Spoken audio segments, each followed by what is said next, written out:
get started. So just want to say welcome, everybody. It's really cool to see everybody come downtown, especially on a bright, sunny Seattle day where, we don't get too many of those, but maybe we'll getting some more. Oh, hey, gee, I didn't see you. So first, I want to say thank you to sponsors of the event, Uber, for providing this great space, and Databricks for providing the food. And then for agenda for tonight, I'm Micah Cornfield, by the way, if I didn't get a chance to meet everybody. I'm a PMC member for Apache Parquet and Apache Arrow, currently a software engineer at Databricks, working on data lake stuff. I'm going to talk a little bit about like what's going on in the community, what's been talked about, what's kind of been landed in Parquet for the past yearish or so is what I'm going to consider recent. Then Bhavan Kumar is going to give a talk about transforming EHIR data with Parquet, so like a nice application of it. Gia from Whereabouts is going to talk about storing geography data in Parquet. And then Rahil and Shinli are going to talk a little bit about extending Parquet for AI workloads and like what that actually entails. And then Kenny is going to demo some of the cool stuff he's been doing with Parquet in the browser. So with that, let's get started. Feel free to interrupt me with any questions. I'm going to try and move quickly because I signed up for a short time slot, so I might go a little bit too quickly, but we will go start. So first, it's worth talking about like what is Parquet. I assume most people are vaguely familiar with it, but like I think what gets lost in a lot of people's heads, unless you're kind of knee deep in it, it's really two things. There's a specification, and if you've ever visited the Parquet homepage or ever seen a talk on Parquet, I'm sure this image has come up, right? It's a bunch of, it's data laid out in a columnar manner. Columns are broken up into pages. Pages actually store the values, and then there's a footer at the very end of the file that tells you how to interpret the file. And then there's implementations. So one of the nice things of actually having a specification is it allows implementations. One might argue a few too many implementations. In researching this, I realized one, just how many there are, and like new ones crop up every day. There's apparently now a pure C implementation of Parquet as well, in addition to all this stuff and proprietary things. So it's nice to see such wide adoption of it. So first, talk about new types that have either added or being discussed. So recently, one of the main, I think one of the cooler things that's been added is a variant type. And this type is kind of motivated by semi-structured data. So if you're ingesting JSON data that maybe has a fixed schema or maybe doesn't, you can use this type to store it efficiently. Before this, you would probably store some raw JSON values. But what the variant allows you to do is two things. One, it uses the insight that a lot of the data, semi-structured data actually has a pretty well-defined structure, right? You have shared columns. So if you have JSON data looking like, can people see my, yeah, great, people see my mouse, like two rows where you have an ID and a value, and then you have some other attributes that don't really align. What the variant type allows you to do is, one, it kind of stores the keys separately from the data, so you can get better compression on the keys in a separate column. It also allows you to shred the data. So you can have like an implicit ID column, which stores your IDs, and that allows all the good benefits of columnar encoding compression. And similarly, you can have a shredded column for the value. And then for everything else, you can just store it as bytes, which look something like BSON or other binary JSON formats. We also recently added a geometry and geography type to the standard. The cool thing about that is it formalizes, having statistics and bounding boxes that you can do pruning on. And Gia will be talking more about that a little bit later. There's also been some work on refinement for floating points types, and particularly sort orders and NAND handling. Like there's been long-standing bug in Parquet that whenever you get NANs in your float data, it kind of messes with statistics in a annoying way. So this, I think, is fairly close. There's been a proposal that seems to have consensus to like actually fixing this going forward. And then the other thing that's come up recently, more in discussion, and we don't have a super clear path forward is storing vectors for Parquet, and I'm sure Rahil will touch on this a little bit more. Vectors are becoming a lot more important in the age of AI workloads for things like embeddings. Okay, then going on to the format. So one of the coolest things that has actually landed in Parquet in the past year is a table that tells you what implementations actually have which features on it. And the table looks like this as a screenshot. Before this, it was very hard to kind of assess if you wanted to use something, how far it's penetrated the ecosystem and how recently like the packages are used. One of the big problems that we have is whatever we improve in Parquet today, if it's a non-backwards compatible change, it can take years to percolate through the ecosystem. So having a sense of when you want to turn on a feature, if you want broad compatibility versus just like getting the best performance is something that's important. For anybody that works on a Parquet implementation that is not listed here, I strongly encourage you to contribute this. You don't have to do any web development really. There's a YAML file backing this that will automatically calculate what is supported and what isn't.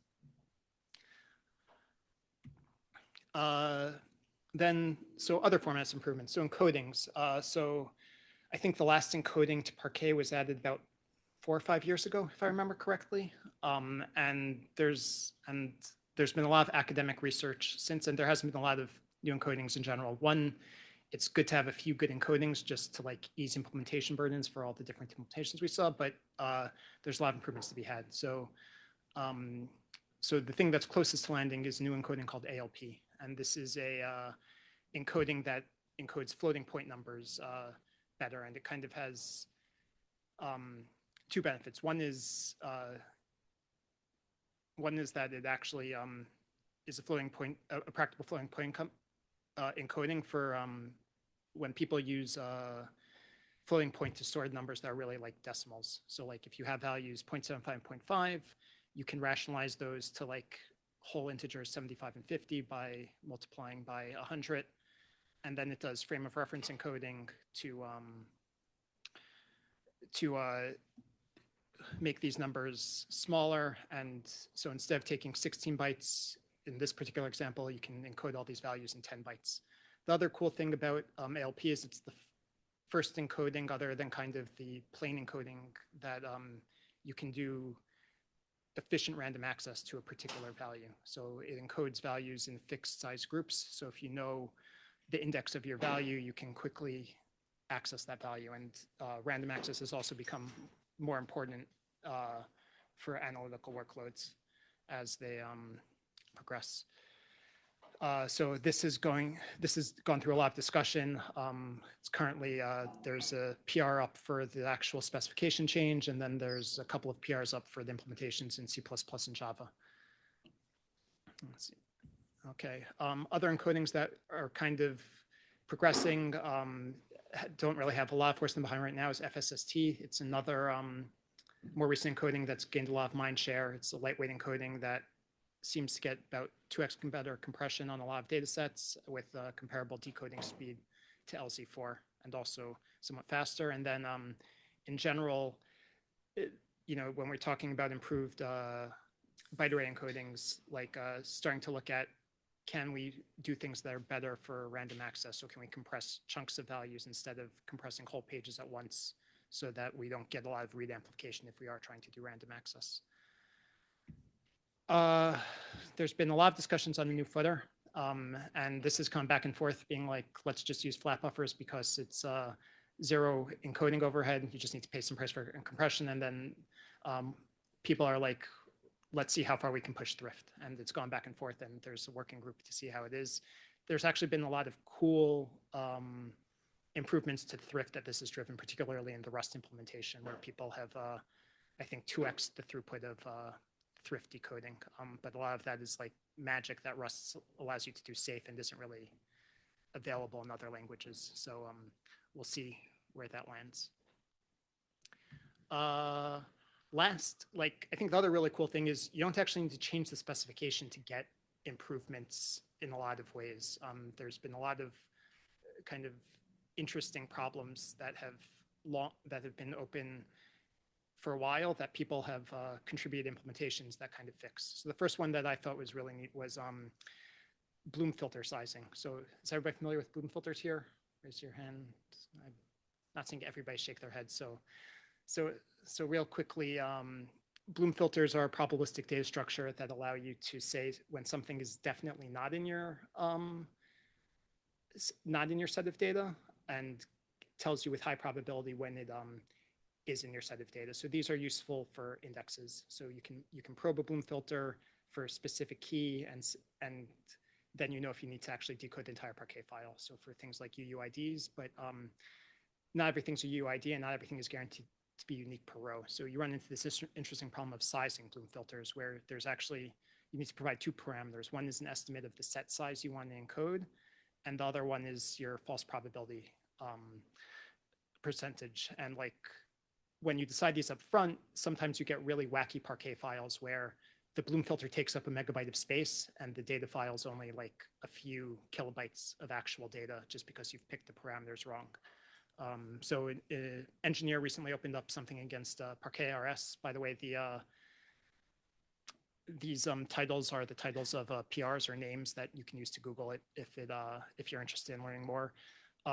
There's a nice observation where the way bloom filters work in Parquet is the addressing scheme is just kind of a bucketing scheme. So it turns out you can oversize your bloom filter and then start folding it to, and you would maintain all the same properties of the bloom filter, which means you can set something up to like the number of values you're going to store in your Parquet file, and that might end up too large, but you can then shrink it down to kind of optimal size just by ORing consecutive blocks of the pages. There's also been work in C++ implementation to multiple rounds of using SIMD to do integer unpacking, which is kind of the very core of how Parquet encodes a lot of its data. There's performance work for variant in Java. It turns out that the current implementations are relatively slow, and some people have started looking in that to try to drive improvements kind of across the stack of Iceberg to Parquet. And then another cool thing which some engineers from Hugging Face developed is content-defined chunking. So this is a problem where if you have a content-addressed storage system, which means you kind of like can look up data by hashes, when you want to rewrite your Parquet file to either add a row or remove a row, you end up like changing the binary structure a lot because of how the current pages are segmented. And what content-defined chunking allows you to do is it gives you a principled way of generating pages that roughly have the same hash values no matter what, so that you can have smaller diffs when you load it back into your storage system. Last, just to know I'm getting involved, if you're interested, like, it's always nice to have new contributors. You can join the mailing list, dev@apache.org. Encourage you to read contributor guides for the implementation you're interested in, and find things that are interesting to you. Or like if you want to just learn, you can pick up any issue, but sometimes there's a lot of context there. So feel free to ask questions. Try to start small because there's a lot of learning about kind of community dynamics and what's expected in a code base. And then last, please be judicious with AI. Don't make sure you understand all the code you're submitting, and if you were reviewing it yourself, you would actually approve it. And that is it. Thank you very much. Guys, any? Okay.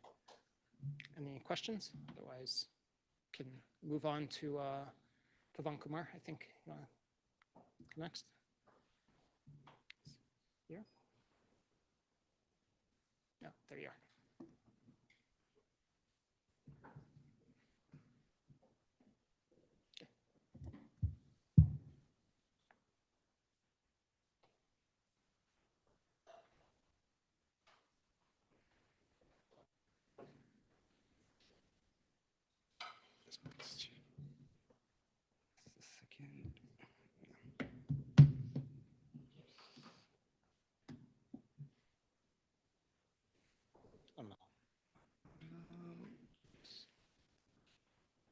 Yeah, I need to share it. Yeah, just a second. Slideshows.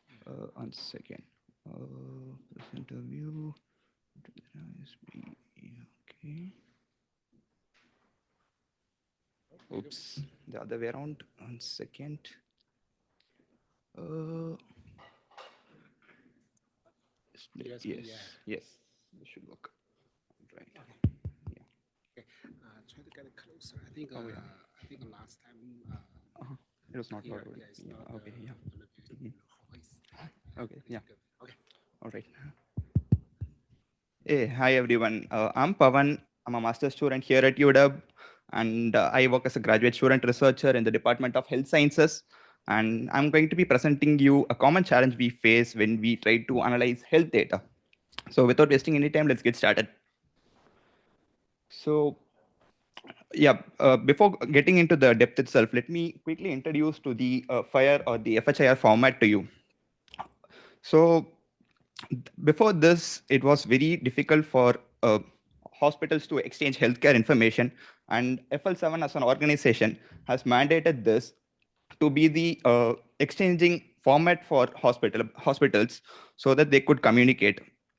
Say, for instance, you're consulting someone at Seattle, and later you move to SF.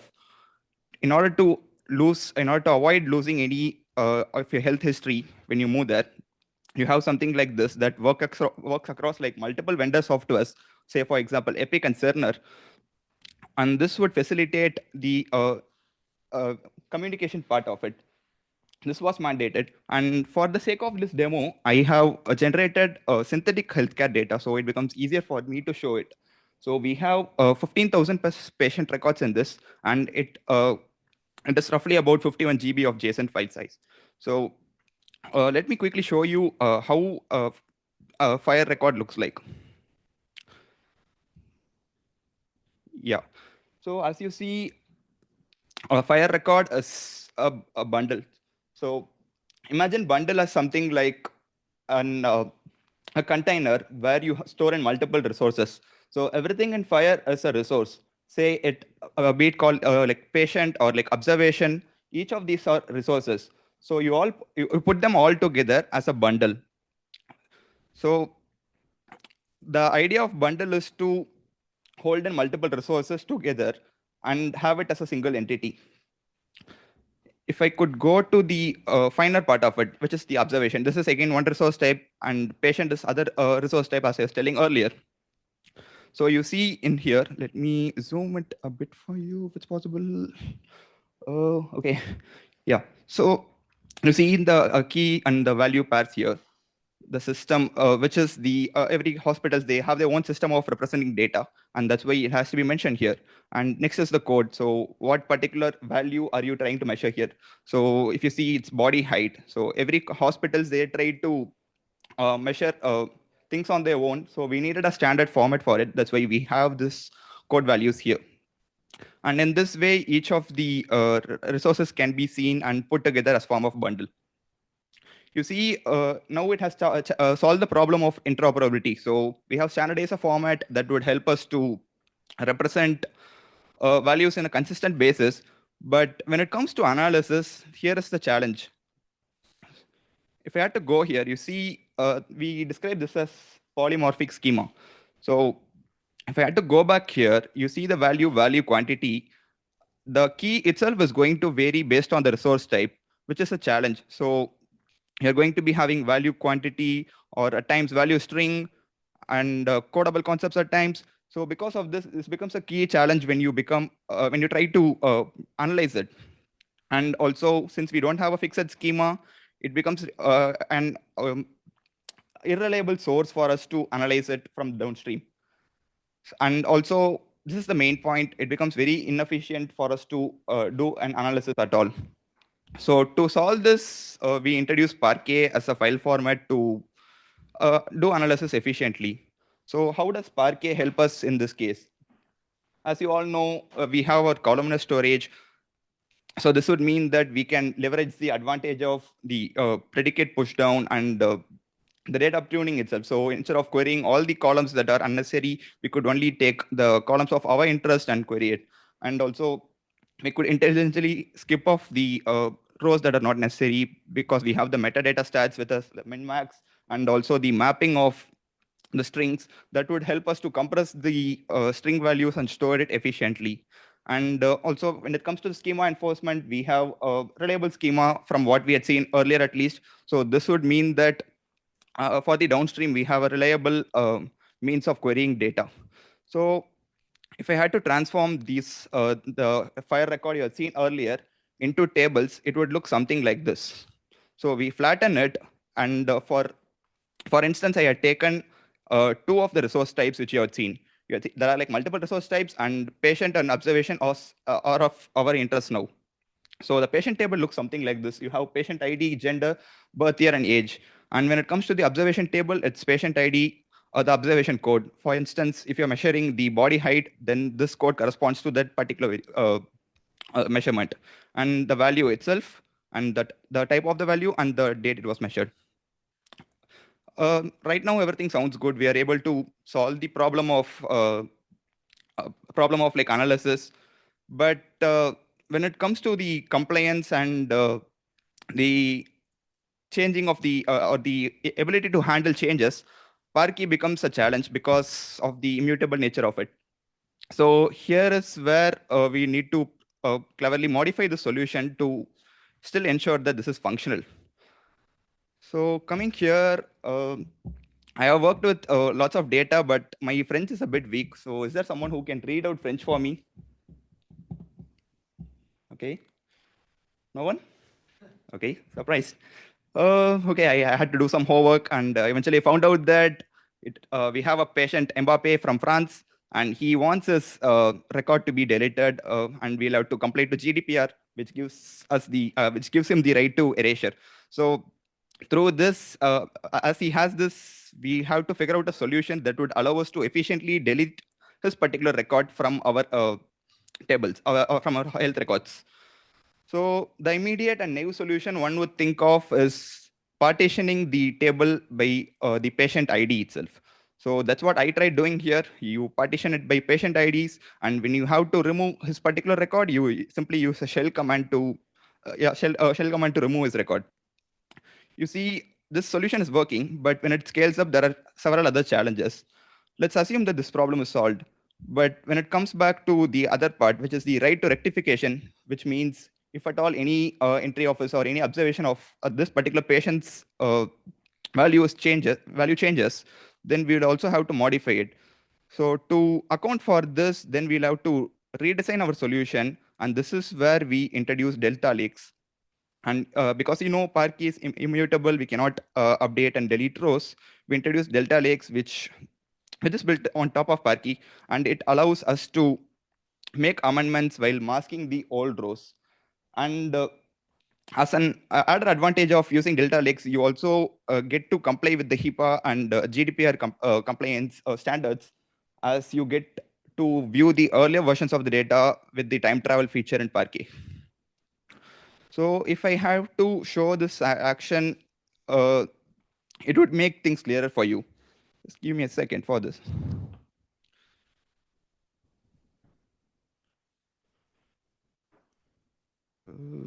Yeah.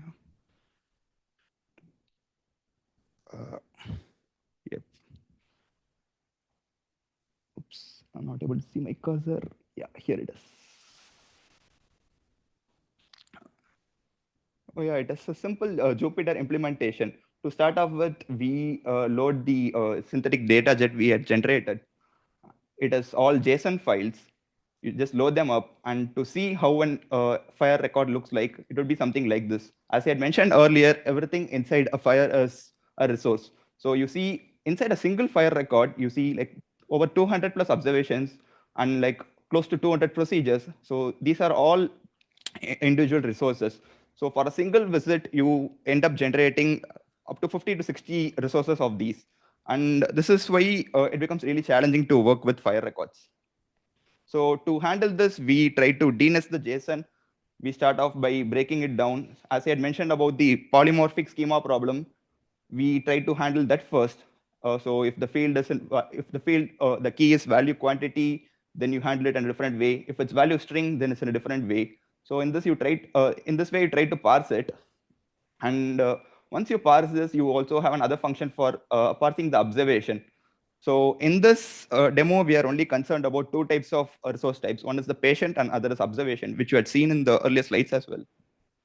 And once you are able to parse it successfully, you append them to the list you have here. It will be all JSONs now. And once you have all these records here, you write them to Parquet. Now we have them written as a Parquet. And here would be simply a display function just to show how it looks like, which you had already seen it earlier in the slide. And these are some simple summary stats. How is the data being stored and how is the compression when you compare it with a standard JSON versus a Parquet.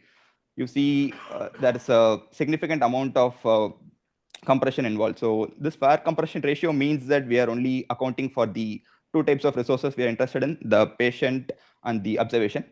And now let's try to benchmark our results. So for querying the Parquet, I'm using DuckDB here because it helps me to leverage the best use of Parquet files. Spark in this context would be an overkill. So we take a simple query. This query simply doesn't make sense, but it's just a stress test here. So what we do is we try to query in the female patients who are aged over 50 and whose the value numeric, the observation record is not null. You try to take an average of it. So what we're trying to do is take an average of all values involving weight, height, which simply doesn't make sense, but it's just for the sake of testing it.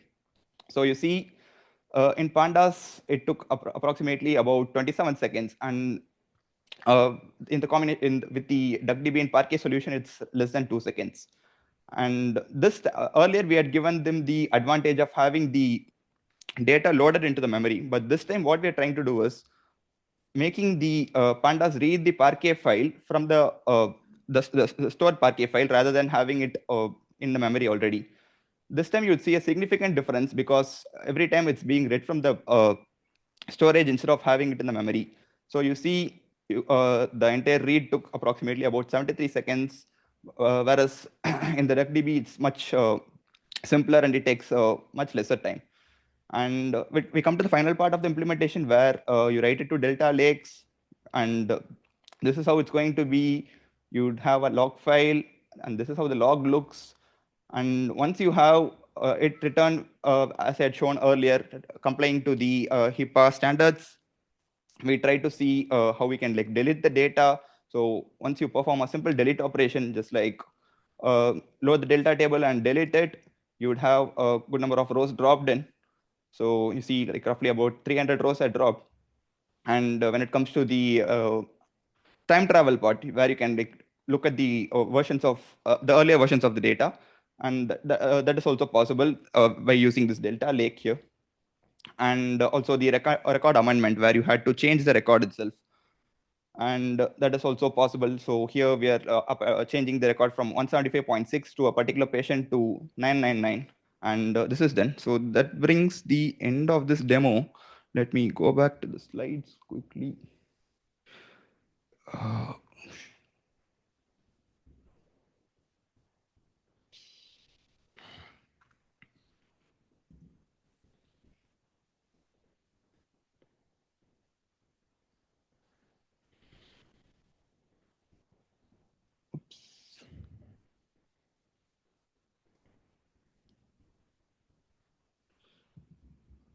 Just a second, sorry for the delay.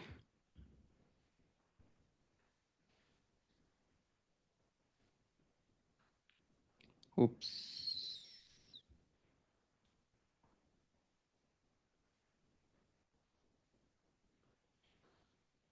Oh yeah, sorry about that. It's not visible because it's in dark mode, but you see, what you see here is the difference in using different solutions. So DuckDB plus Parquet gives much efficient querying, which is like roughly about 2 seconds in total, whereas loading the table from the return file, so which is like 80 seconds. We are not giving it the advantage of loading it from memory.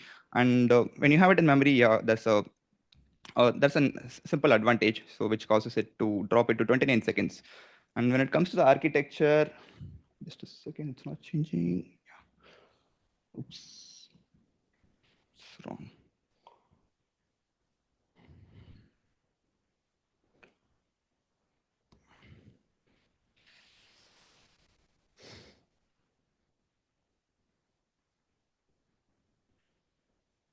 Oops.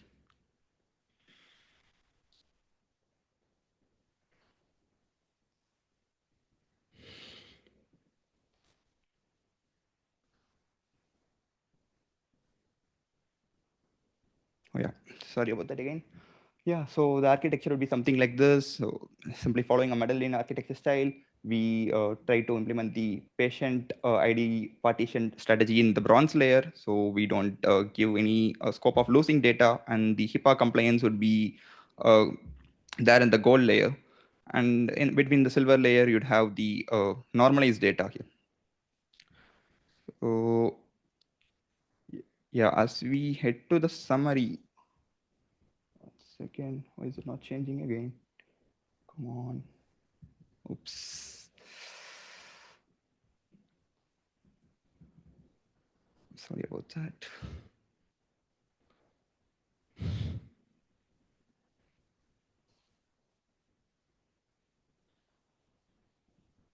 Oh yeah.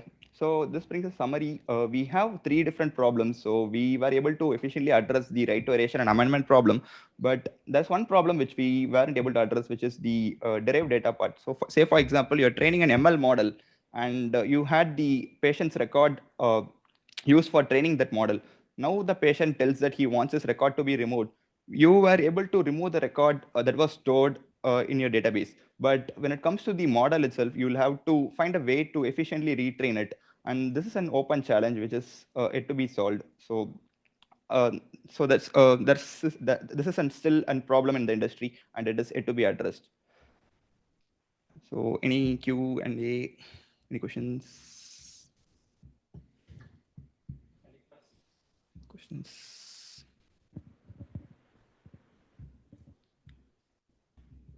Okay. Questions? All right. Okay. Thanks for the talk. Oftentimes, when changing formats for technical reasons, you have kind of a social component of convincing people to use the new format. Is that a part of the work you're doing, or are you focusing on just the technical? How do you get adoption of this new way of doing the data? Oh yeah. So right now, I haven't like implemented the solution in a production scale. So as far as I have seen, I have been trying to work in research labs and trying to convince people to identify which are the right solutions. So when it comes to production scale, I do understand that changing formats like this is always not an option. So yeah, that would I would say that remains an open challenge to me, and I would like to learn how to handle that better as well. So that's what I would say. Thanks for that. Right, then that should be it. Here is my LinkedIn in case if anyone's interested to connect. I'm a Husky or like UW student, so there is this Husky logo in here. So yeah, that should be it. Yeah, Right, I have thank a you. question actually before you Oh, sorry close. about that. Yeah. Oh, yeah. Do you, for the deletion, do you consider the column encryption and then delete the key? To get your question right, you're asking about. Uh, can you repeat the question again? Sorry. So you are trying to delete some data. If you delete the row, Uh-huh. yes, you go, with data lake. But if you want to delete some column, just personal data, some column like Oh yeah. social security, etc., it's a column level stored in Parquet. You can encrypt it and then delete the key. So technically, like AES encryption, once your key deleted, it's not recoverable. Would you consider this solution? That's an interesting question, actually. I don't I don't think of a working solution right now, but this is something to consider. Thanks for that. Okay. Yeah. So if I understood your diagram, your tables there, it looked like you were using the metric name as a column and then the metric value as a different column. Did you ever try like pivoting so that way each metric was a distinct column, where sometimes the column values are just null for most Got you. records? I got you. Oh yeah. So right now, to keep things simple, I have had it in this way. But when you pivot, it becomes a real challenge because you have a lot of columns in there. Because there are a lot of tests involved. For example, if you see the values that were recorded in the observations table, there were like different metrics, height, weight. So that becomes a real challenge. And yeah, I haven't really had an idea to like handle that better, but love to hear how you would have approached this as well.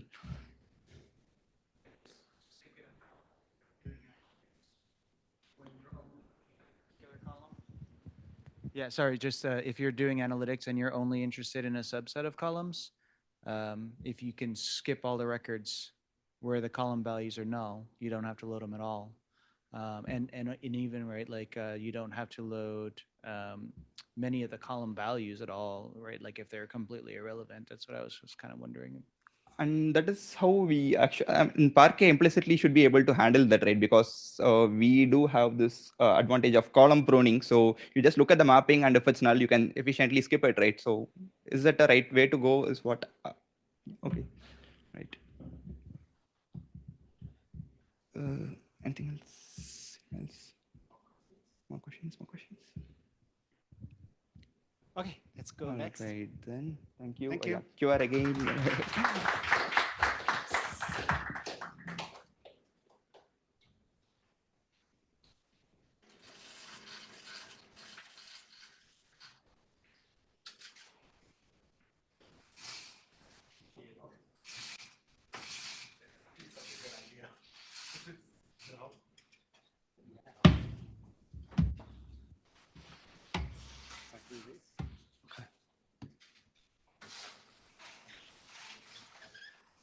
Cool.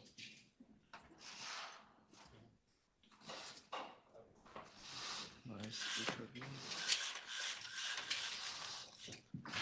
Drop this over here.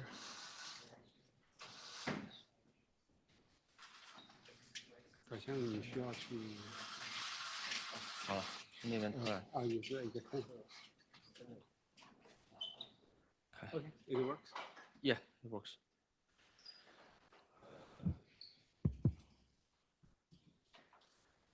So, so if you want to go to the restroom, unfortunately, you have to let me know. I will bring you there in another section.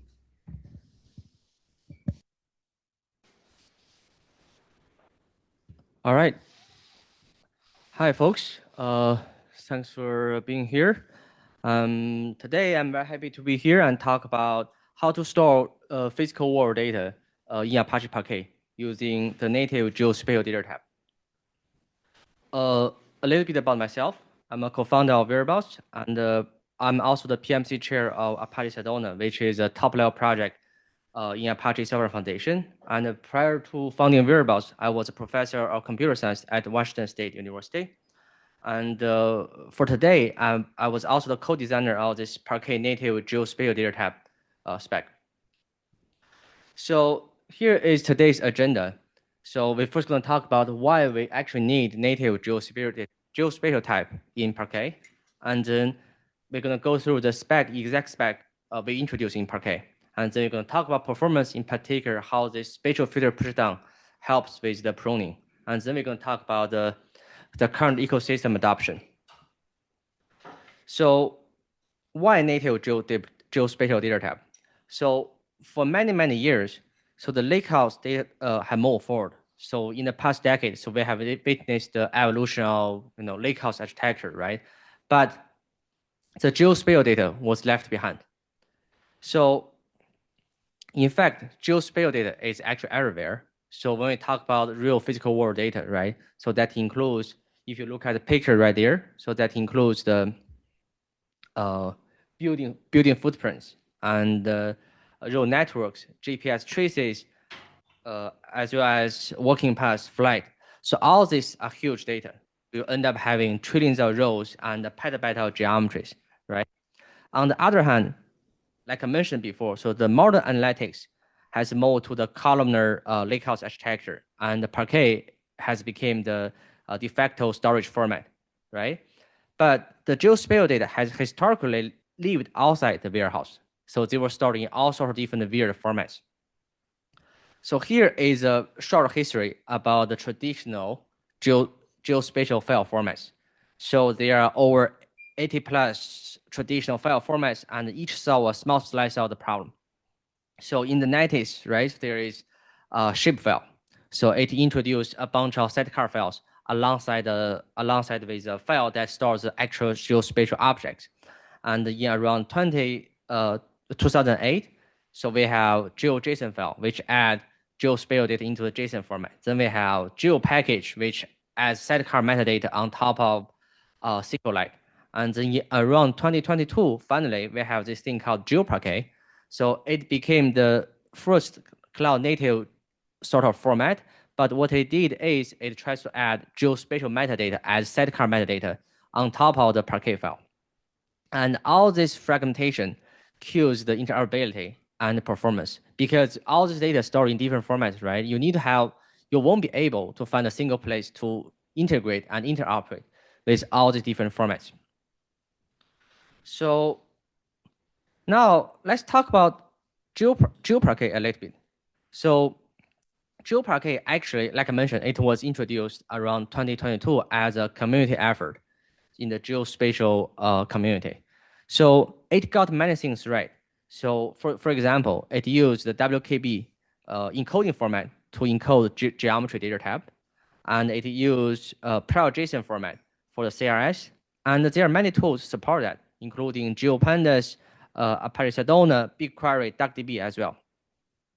But so the diagram is actually, the font is pretty small. But if you basically look at the chart on the left, so it gives you a sort of an overview of the Parquet, GeoParquet spec. So essentially what it does is it tries to add a small piece of metadata in the Parquet footer. It tells basically which column is the geo column, although the type itself is still encoded as a byte array, as a native Parquet byte array column. So, and this is a limit, right? Because this is a limit, you won't be able to leverage anything that is, for example, bounding box metadata, and also the root group level statistic to help you with the pruning. So this GeoParquet standard, it only basically it tells you how to encode data, enables interoperability, but the performance was a problem. So here, just reiterate basically what the problem is, right? So because we store data as a Parquet byte array data type, so you won't be able to get any real useful statistic out of this byte array column. And all the engines, right, when they look at this Parquet file, all they see is a byte array column, and they won't be able to interpret this one as a special column, and they won't be able to perform any specific operation or optimization on top of this binary column. Now, let's talk about the native types in Apache Parquet, the geography and geometry data type. So, in fact, when we talk about the native geo type in Apache Parquet, so it actually introduced two data types. So one is called geometry, another one is called geography. So the geometry, in short, it is used to store planar or Cartesian coordinate system objects. And the geography data type is used to store spherical geodesic objects. So we will get into that later. I'm gonna go through some examples with you. And both geotype, geometry and geography, so they are considered as the first class citizen of the Parquet type system. So in terms of physical type, they are still annotated as a byte array column, but they are recognized as the logical type as in Parquet. So basically, if your Parquet reader supports a geotype, so it will be able to see this as a native type and perform optimization, filter pushdown, spatial filter pushdown on top of that. So here is a brief overview about the geometry data type. So like I said before, it is used to store planar coordinates. So planar coordinates means that, so think about a building footprint, a polygon, right? So any line between two coordinates of this polygon, so they are a straight line edge. So that's why we call it planar coordinates. And you can simply view them as a Cartesian coordinate system like this one, like the chart you see on the right. And so this geometry data type is really good for you to do local spatial calculation. When I say local, I mean city level, block level, right? Building level. And they're also very useful for like local engineering, CAD, building, for example, building a bridge, right? Building a house, right? So all this information, they should be stored in geometry, and they have high precision, and also they're very easy to, very fast to compute. Another one is the geography data type. So the geography data type is supposed to be used for the spherical Earth surface. So it assumes that the longitude and latitude on ellipsoid on spherical surface. It assumes that the default CRS or the geography object. I'm going to talk a little bit about CRS later on, but basically it tells you what the coordinate system represents, what kind of object this is. So the default CRS is OGC CRS 84. And in addition to that, the spec also requires that, so the longitude and latitude must be within a range. So for longitude, it must be within minus 180 to positive 180. And for latitude, it has to be in minus 90 and positive 90. So I guess this makes sense because we all know that longitude and latitude, it has to be within this two range, right, in real world. And another important point here is that, so think about a polygon, like I mentioned before, right? Think about polygon. So the line between two coordinates of a polygon, in this case, they're no longer a straight line. So they are a curve. So this curve is interpolated as geodesically across the Earth's curvature, right? Of course, later on we're going to talk about, so there are in the spec, we also define there are different ways to define this the curvature of the Earth. But basically, long story short, so the line between 2 points or 2 vertices or 2 coordinates of a polygon, they are no longer a straight line, so they are a curve. And this is really useful for calculation that cross continents or country level calculation. For example, when you want to measure the flight trajectory, shipping lines, satellite tracks, right? Aviation, all these kind of things. So they all should benefit from the geography data type. And now let's talk a little bit about the encoding itself, right? So in the Parquet native geo tab, we use this thing called the well-known binary format or spec to encode the geometry and geography object. So well-known binary is a standard that is defined long ago by this organization called OGC. So it's the OGC standard. It basically defines a very compact way to store geospatial information. So this example you see up there, so it is an example about how to store a point object in WKB. So a point object, as you see here, so it is a point with 2 coordinates, let's say long and lat, right? So in this WKB binary, you first define this is little Indian, and then you talk about, you have a 4 bytes to define the data type. Because in geospatial data, in addition to points, there are many different data types: polygon, multi-polygon, geometry collection, line string. There are many different types. So we need some sort of information here to define the type. And after that, you can have 8 bytes each to store longitude and latitude. So this is a very, very simple example to store the geospatial data. But in practice, it is actually way more complicated when it comes to trajectories, line strings, right? When it comes to polygon shapes. So when it comes to polygon shape, it is very complicated because there are many cases that if you have a building, right, the building may have a hole inside. You have a country, the country may have a hole inside, right? And it is also possible that one geospatial object may have multiple different parts. Think about the United States, right? You have mainland United States, you have Alaska, so they are not connected, right? And things are even more complicated. For example, there are cases that, so there are some spatial objects that are across the anti-meridian line, right? Think about country Fiji. And there are many cases that it's way more complicated than it looks in this particular example. But this is just to give you an idea about how we actually encode geospatial object. And we follow this standard, right? And also we have this logical type annotation that tells the engine that, so this column is a geo column. And you should do something about that. And Here is a little bit introduction about the coordinate reference system. In short, CRS. So a CRS defines what the numbers means. So when you see two numbers, longitude and latitude, right? You know this is longitude and latitude because I tell you so. I tell you this is a spatial coordinate, right? This is coordinate that represents a spatial object of the Earth. But in fact, there are many different cases, right? So think about a local construction site, right? So when you build a CAD map for that, right? So the coordinate reference system may not be actually representing longitude and latitude. It might be representing something that it is very local to your current construction site or your current particular project, right? So it might not always represent long and lat. So you need some sort of customized system that defines what this coordinates actually means, whether this Earth coordinates. So there are Mars coordinates, there are the moon coordinates system as well, right? It basically tells you how to represent those coordinate system on what kind of surface or what kind of overall context.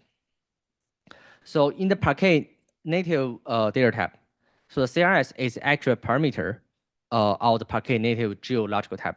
So when you define a Parquet geotype, geography or geometry, so it actually asks you, of course, this is optional parameter, right? It asks you to define, you have the opportunity to define a coordinate system, a CRS. Edge interpolation. So this actually give you a more detailed view about how the edge or how the line between 2 points look like, right? So in geometry, like I mentioned before, so the line between two coordinates is a straight line. It represents a Cartesian coordinate system. And in geography, so the line between 2 points are no longer a straight line. So it is a spherical line. But in the spec, there are more details to that because, like I mentioned, so there are different ways to define the curvature of the Earth, and also the radius of the Earth might also differ depending on the situation you're at, right? So if you want to have some sort of calculation that is more precise, almost specific to a particular region, you might want to choose different geodesic parameters for geography curvature. Cool. Also the geostatistics, right? So thanks to the native geotype, now when we design a spec, we'll be able to factor in the native statistic for geotype. So now we're able to have bounding box statistics at both the footer level, at the file level. We'll also be able to have that as the per row group level. So basically, for example, in the row group, right, we're actually able to have a 2D or 3D bounding box in min max value for x and y. Also, we also have able to store min and max for z and m coordinates as well. So this is something that I didn't mention previously in the slides. So the geospatial objects we store in Parquet, it is not just x and y. So it actually has 4 dimensionality. So x, y, z, and m. So in the geospatial world, x and y, as you have seen so far, oftentimes are interpreted as long and lat, which makes sense. And the z actually, which is less common, but oftentimes they're interpreted as altitude. So basically with x, y, and z, you'll be able to have some sort of 2.5D object. So think about the building you see on Google Maps. Think about the building you see on the Apple Maps, recently on the Tesla maps, right? So they are buildings with some sort of height, so they are 2.5D. And the M coordinate oftentimes represents a spatial observation. For example, temperature of this particular location, or the price, or something else you observed at this location. Cool. Now let's quickly go through the performance, right? So thanks to the bounding box statistic we have in Parquet row group level, you'll be able to perform very efficient filter pushdown. So suppose you have a spatial filter. In this case, you see there is a dashed line there, right? So this dashed line is our what we call query window. You can actually specify, if you have a spatial database, you'll be able to specify that through something called st-intersect. So you're going to put this query window in the st-intersect spatial query predicate, and then the Parquet reader will be able to only retrieve data that has bounding box intersect with the query window. So anything that not intersecting with the query window going to be skipped by the Parquet reader. So this help us to prune lots of useless data. So here is an example we run on this thing called Overture building data. It has this Parquet file has over 2,000 row group, right? It has buildings all around the United States. As you see here, when we leverage the Parquet native GeoTab, and we are able to prune lots of useless data. When we look at the data that is only within Austin, Texas, you actually only need to fetch this small red region, because that's the only bounding box that intersects with the city Austin query window. And some coding example, right? So this example is actually using GeoPandas and DuckDB. So you can use GeoPandas to write a Parquet file. You can read from GeoJSON and save that to Parquet. And then you can use DuckDB to read that. You can use PyArrow to read that as well. And about the ecosystem adoption. So the Parquet native tab was merged into a spec earlier last year, 2025. And over the past year, so my company and also the community has put in lots of effort to support Parquet native GeoTab. So we recently also published a blog post on Parquet blog, talk about adoption as well. But there are lots of implementation right now. For example, we have the GeoTab implemented into the Parquet Java reader and writer, and Arrow C++, Arrow Rust, and Hyperquet, right? There are lots of engines support that as well. DuckDB, Polars, Apache Sedona, GeoPandas as well. And in addition to the Parquet format itself, so because there are many lakehouse format also use Parquet as the storage layer, as a file format. So they also started to adopt that into their table format. For example, Iceberg v3 spec also adopted the GeoTab as its own native tab. And the Variables, my company, also have our native Geo lakehouse format. And there is also Delta, Hudi, and Trino. They all started to adopt this Parquet native GeoTab into their lakehouse format. All right, so that's all I have today. So if you have any questions, reach out to me, and you can also have more details from our recent Parquet blog post. Any question?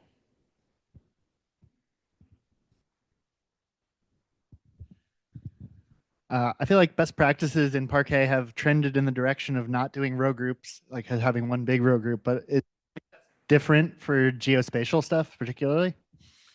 No, I don't think that's like geospatial. It should be similar to other things as well. In particular, when it comes to those polygons, length strings, right? So, but one problem we unfortunately have, I didn't mention that in my slides, right? So when we added the native GeoTab into Parquet, so we managed to add geostatistic to row group, but we didn't able to get it in. We wasn't able to get it into the page level. So that's a problem. So when we had a discussion with the community, so people have concern that, okay, that adds lots of overhead, storage overhead to the page level, right?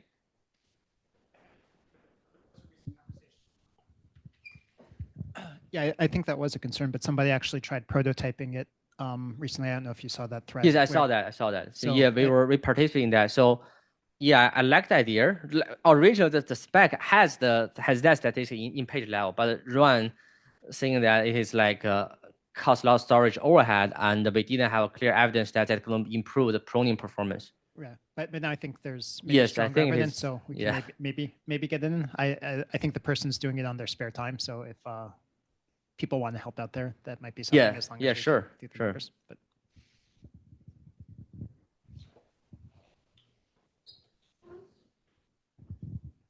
my question is just more about like trying to understand like what's the responsibility of each layer when we add a new type. So like, what does Spark do in this case? What does Iceberg do in this case? And then how do they interact with each other when we add a new type? So here is what happened, right? So when we started this conversation, we actually started to do things. We wanted to add GeoTab into Iceberg directly, but when we started to talk to Iceberg community, we talked to Run and other folks as well. So what they realized is that, so Parquet, in many cases, they didn't invent their own tab. So they borrowed the data tab from, Iceberg didn't invent their own data tab. So they borrowed the tab from Parquet, right? So if we want to have like more seamless experience, so we need to actually bring that into Parquet as well. So that's why our original conversation eventually got changed into like 2 projects. So we need to add both, we need to add GeoTab into both Parquet and Iceberg. So we have both effort going on at the time. So, but right now what happens is that, so this GeoTab got accepted into both Parquet and Iceberg spec. And right now, the way Iceberg v3, the way it's supposed to leverage the Parquet tab is as follows. So it will use Parquet GeoTab. It will read the Parquet file. It try to infer the type from Parquet itself. So on the other hand, regarding statistics, it also tries to pull the statistic directly from Parquet instead of calculating the statistic on its own. So this is how it tries to achieve this thing. That's also why the Iceberg community wanted to have that in Parquet, so it can bypass it doesn't have to calculate statistics on its own. And you mentioned about the algorithm for like detecting intersections. Is that part of the Parquet spec, or is that, or like, I guess if I'm trying to write a optimizer, like, am I just repeating the work, or like that's the responsibility is on the Parquet? So you talk about the spatial predicate, Yeah. the ST intersect. So that one is actually the responsibility of the engine itself, right? So the engine, it is a query operator. So the engine needs to first support that query operator, right? Secondly, the engine needs to have an optimizer rule because it is their responsibility. Parquet only gives you a statistic, or Iceberg only gives you statistics, right? It is up to the engine that whether it decides to leverage or not. Okay.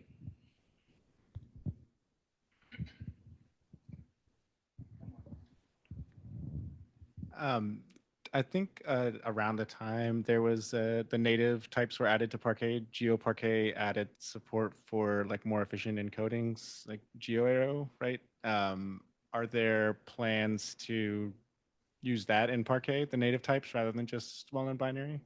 Yeah, very, very good point. So what this gentleman asked is that, so actually, when we originally started the conversation there, so we didn't, so there are a couple different encoding options there, right? So WKB is one of them, but it is actually not the best one, right? So there is another one, what people call native geo arrow encoding. So it basically, so if you look at Parquet, WKB encoding I showed you before, right? It basically stack bytes next to each other, right? So X, Y, Z next to each other. What if you can stack all the X values next to each other, right? So that will give you a better compression rate, right? So this is what people call geo arrow encoding. That's a gist of that, right? But the problem is that, so there's no community agreement on that. So there were lots of heated discussion at that point that I feel exhausted. Yeah. Like we decided to, okay, so guys, let's just stop here, right? Let's just push because WKB is an industry standard. Like I said, it is adopted by OGC long ago, right? Guys, let's just stop there. Let's take the industry standard and then in the next phase, we can discuss if there is a better encoding, right? Even this took us about more than a year to actually push the GeoTab into Iceberg and the Parquet spec. Yeah, but I think we can definitely look at that, but I'm sort of exhausted. That makes sense. Thanks. Yeah. Sounds like very typical open source. Yeah. Thank you for contributing. Any other questions? Okay. Actually, I was going to ask about encoding. So I have a question about the predicate pushdown part. So like in order to work pretty well, like from the Texas example, like that, I feel like it assumes that the files are pretty well partitioned. So and then each Parquet file has a footer of the min x, max x, like that. But like when dealing with a native Parquet file, kind of So kind of, is that kind of assumption that like Iceberg or Delta, the table format, has the well-defined partition on top of the Parquet, or that Parquet geometry data type has some sort of mechanism to have a predicate push down well? Yeah, very good point. So basically, if I know many of you guys here probably are familiar with the filter pushdown in Parquet for other data type as well, right? So in order to have very efficient pruning performance, you sort of need to cluster data in a certain way. So if you have integer value, if you have strings or whatever, you need to sort of cluster them to a certain way so that you cannot reduce the overlaps among different bounding boxes, right? In min-max values, right? So it is actually the same thing for geotype as well. So for geotypes, in order to have that very efficient pruning power, you need to order the spatial data in a certain way so that the bounding box at different group level or file level, they're very compact. So actually, so this is sort of like a best practice for Parquet. This is not like captured in the spec itself, right? But there are different ways in the geospatial world to actually sort of encode geospatial data in a certain order. For example, there is the order curve. Probably many of you guys are already familiar with. In Iceberg, you have something similar, right? You can do Hilbert curve. There's something called geohash, right? So basically, what they usually do is that, so you sort of use this kind of space filling curve method to convert a spatial object, no matter whether it is 3D, 2D, or 4D, right? To convert it to a one-dimensional point, you of course lose some sort of spatial proximity, right? But you sort of also preserve certain spatial proximity, and then you order the whole table based on the order curve ID or Hilbert curve ID or geohash ID. So you order based on that, you kind of get a very compact bounding box. Not perfect, there are still overlaps among each other. Like I think I showed you guys here, right? So this is an example that you actually sort the data based on, if I remember this correctly, based on Hilbert curve probably. So you sort of reduce overlap among different bounding boxes, but it is not perfect. You kind of convert 2D to 1D, you lose the spatial proximity, right? All questions?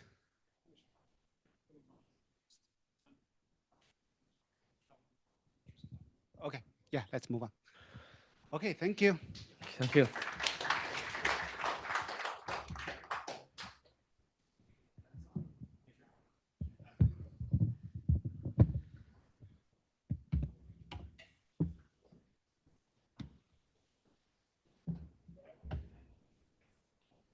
Did you want to go first? Actually, I just you can- these two slides pretty much, and then that's about it because I don't think that's- you have context. That's fine. That's fine. Just fine? Okay.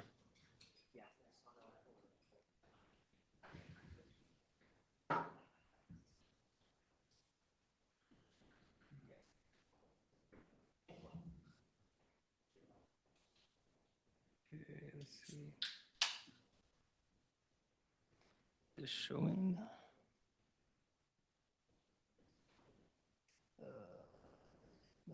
Slideshow. Okay. Just one thing, Shinley, can you just check? Is there like a way to view it on my own screen as well? Because right now I only see it from this view. If not, kind I of think you can do slider and then you can do just instead of display, have it display.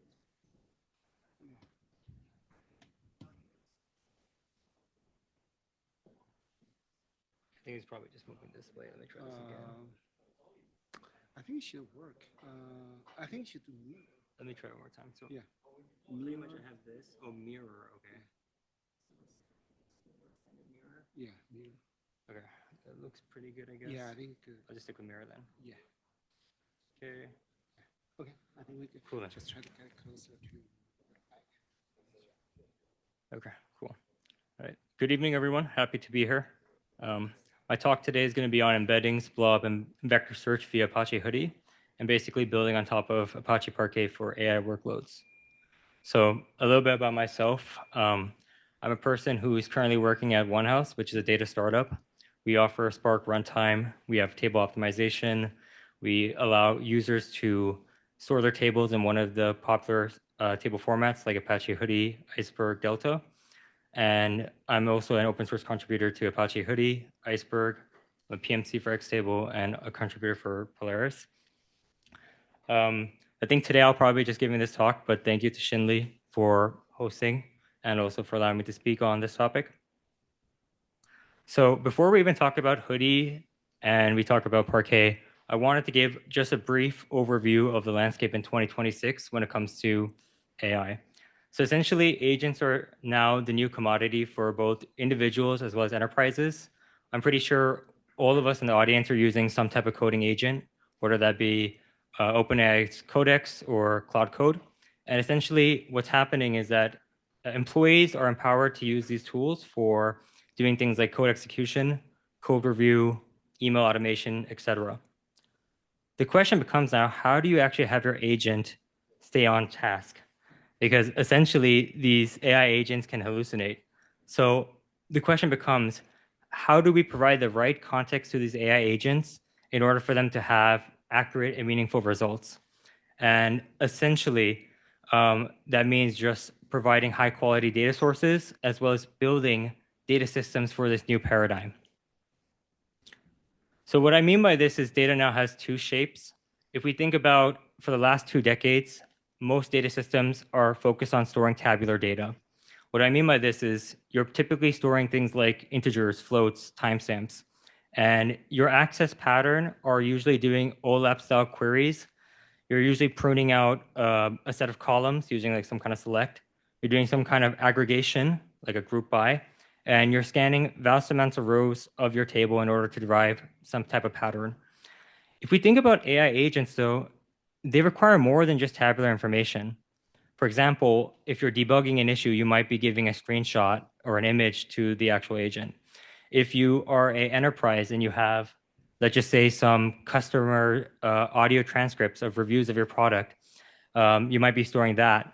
And you also need to keep track of what are called vector embeddings, which are essentially a numeric representation of the original piece of, say, an image or audio file, and kind of a way for us or for a computer to reason through what the meaning of that original piece of data is, which we'll get to later in the talk.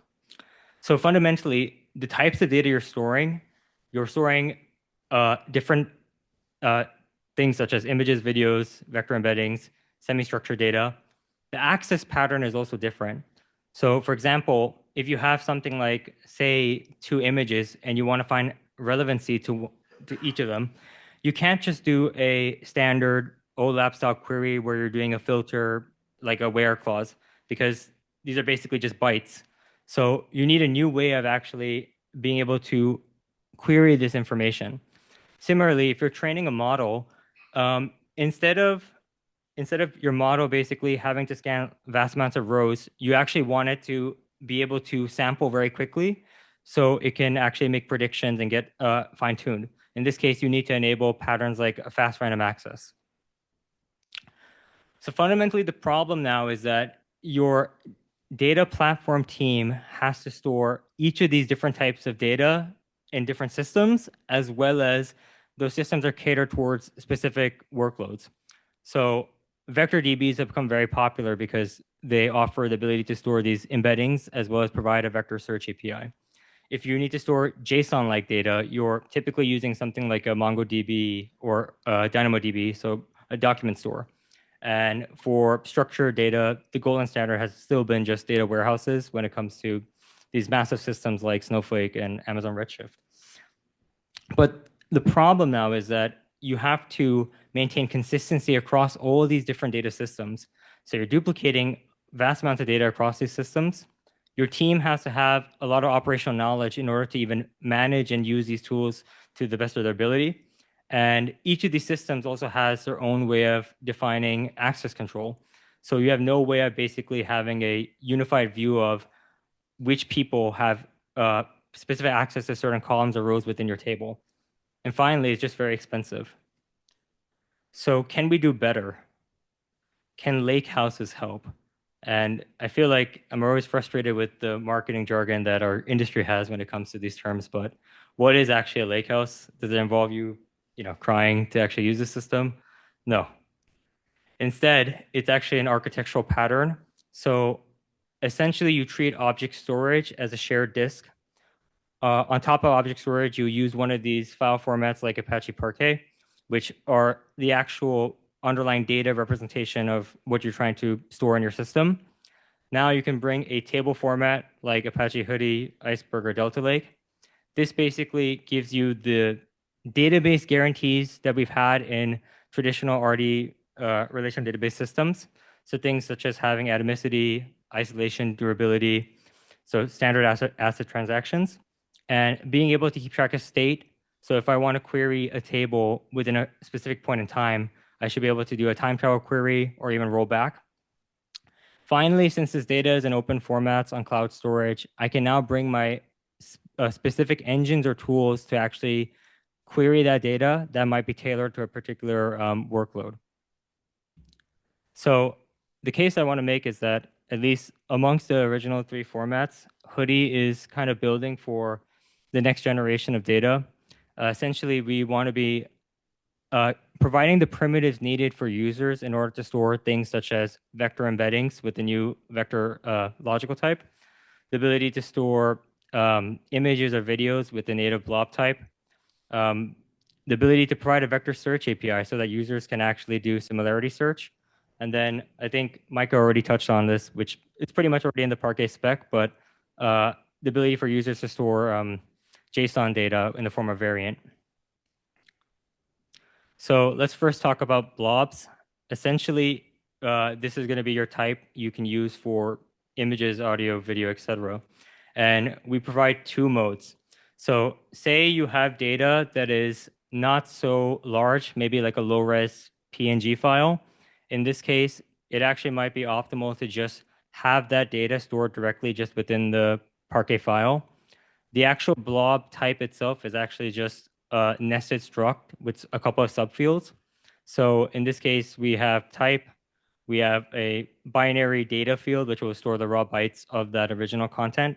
And then this reference field, which we'll get to next, for now will be populated with a null value. For out-of-line blobs, say you might have a very large video file that could be like gigabytes. In this case, you actually don't want to store that within the actual Parquet file directly, because you can imagine if you read the rows into memory, it's going to basically blow up your executor. So in this case, you want to be able to store not actual bytes. In this case, this is why data is null. Instead, you store a blob reference, which is pretty much just some kind of path in storage like S3 or Azure Data Lake or GCS. And you can optionally keep track of an offset and length.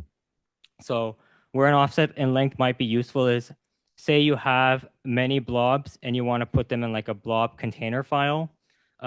We can keep track of basically the byte range for each of these specific images and just keep them within one container file. So then we can just seek to that specific range. So here's kind of the layout of how this would look like within Parquet. So essentially we are having this as a group. Within a group, you have your type and data. And then there's a nested subfield for basically reference, which then has that whole external path, offset length, and a managed field. So specifically for the binary data that you store in your blob type, we found that you ideally actually want to use encodings that should make sense for this. So since bytes technically don't have, I mean, to some degree they do, but like there is not a repeatable pattern versus something like a string. So things such as dictionary encoding or rent-link encoding don't really make sense, and you're better off just using plain encoding. Similarly, something like a JPEG or an MP4 file has already gone through rounds of compression. So having additional compression enabled actually just adds more CPU cycles. And finally, you actually don't want to keep track of stats for at least this binary content, because unlike, let's just say, a integer column where you can benefit from having min-max values to prune out, in this case, you just have raw bytes. So keeping track of, or not, disabling stats would be beneficial. And currently, this is not supported yet. In a future Hoodie release, we want to add this ability, but we have this managed field, which basically indicates to our system if the user is going to be responsible for cleaning up the blob, or if Hoodie should actually manage the lifecycle of this element and do the cleanup for the user. So there's an RFC for the design for this, and it's actually pretty complicated because say you delete a row from your table and it's referencing, a blob file, but you have another row that's also referencing the same blob. You don't want to actually do that cleanup. In this case, you have to keep track of some kind of mapping or index or even reference count to know, okay, all my rows within my table are not referencing this particular blob, and it can be safe to clean up. So now you might be wondering, okay, that's cool and all, but how do I actually get back my data? In this case, we provide users with a read blob SQL. So if I have a query over here, essentially when I call read blob, depending on what type it is, I should be able to either within my inline mode, when we go back and we saw that data field, get the raw bytes actually out of it. Or if it's actually an out of line reference, in this case, I should make a call, basically a GET request to object storage using that path. And then if the user has provided an offset or length, then I can actually leverage that to materialize the bytes. So when we were implementing this, we actually thought, would it make sense to have this as just like a typical UDF? And it seems like actually that wasn't the right choice. So typically within most of these query engines, you want to push down the filter. And then after that, you want to actually read the bytes for whatever surviving rows are left. Now, in Spark, if you have this as just a UDF, you're actually not going to have this be partition aware, meaning for each row, you still have to go and actually read those bytes. But we were wondering, is there a way to have this be more intelligent? So essentially, we've added this batch blob read rule in Spark. So this now operates actually on Spark's logical plan, meaning that now we're having it be partition aware. So we have a collection of rows, and we can intelligently figure out if we see the same file repeatedly, can we actually try to fetch the actual bytes for that file within one go? So what this looks like more concretely is something like this. So say I have a file and I know that I have to scan these particular byte ranges because they refer to within, let's just say, a blob container file, specific images. So let's just say like row A is within this byte range, row B is referring to this byte range.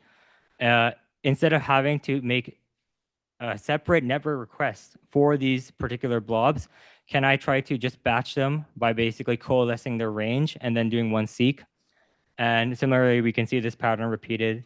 So if you have many rows within your table and they're all referring to, let's just say, very similar file paths, then we can do this intelligent batching. There is some nuance as well because you don't want to always do this kind of batching, especially if, let's just say, you have an image that's at a much earlier byte range, and then you have a similar image that's being referenced at a later byte range, but you have a massive gap.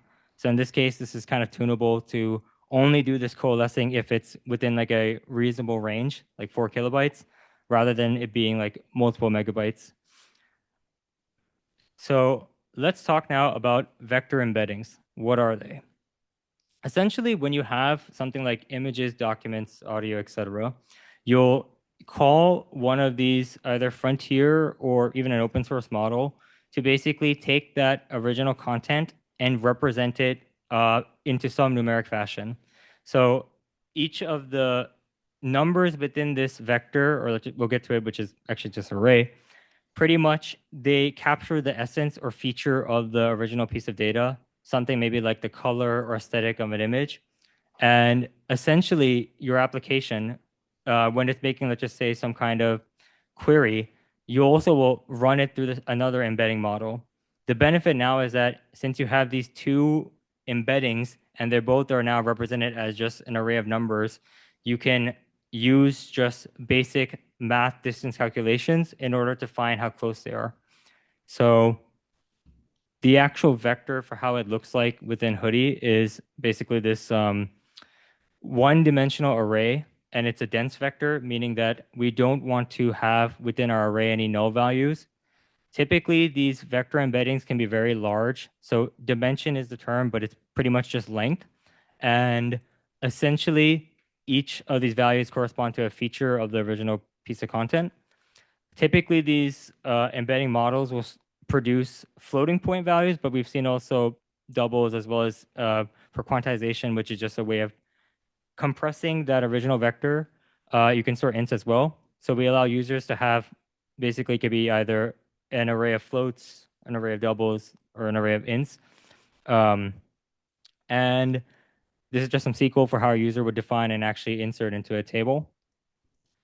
So we did some just experiments when even designing the actual type, because we understand like what is the metadata needed to attach here, such as just dimension and element type. But the question becomes how best to actually represent this on disk. So for our experiment, we wrote 10,000 vectors to just a file. It was basically floats. And the dimension of the vector was 1500. So it was an array of 1500. And we tried different physical backings. First, we tried maybe a naive approach was just having this as a list of floats.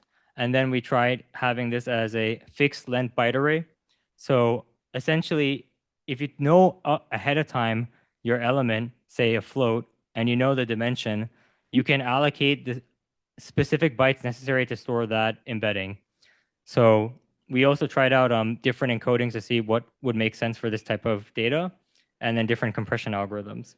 And then finally, also, there's a lot of helpful blogs as well as from university, as well as I think from Julian, on how to tune row group and page size. For us, what worked was actually just having this row group be just one. And then for page size, you want to avoid maybe having like a read amplification, where you don't actually, if you know exactly the size of your vector embedding, then you can tune that page size to be just the size of one embedding. In this case, if it's a array of floats and you know your float is just 32-bit float, so that's gonna be 4 bytes, and it's 1500, that's around like 6 kilobytes. So what seemed to perform best was actually just having byte stream split encoding, having actually this being uncompressed, and then just representing it with a fixed length byte array. So now how do we actually do search on this stuff? So I think a lot of people have maybe heard of RAG, which stands for Retrieval Augmented Generation. But what it really is you have a model that has already been trained on some data, or typically the internet, but it has no context of your enterprise data. So how do we provide it relevant documents or context it needs in order to actually answer correctly and not hallucinate? So just like I talked about before, we're going to take our original binary content and have the model generate those embeddings. Now, if you were to plot them on a mathematical plane, essentially data that is similar to one another should be almost clustered and nearby one another within a graph. And if you think about how we calculate distance, just like a basic short line distance, we can use algorithms like Euclidean distance or cosine or dot product, and essentially we will return back elements that are having the smallest distance because they're most similar to one another. So in this case, we keep track of like what are the top k most similar elements, and that's basically off of like smallest distance.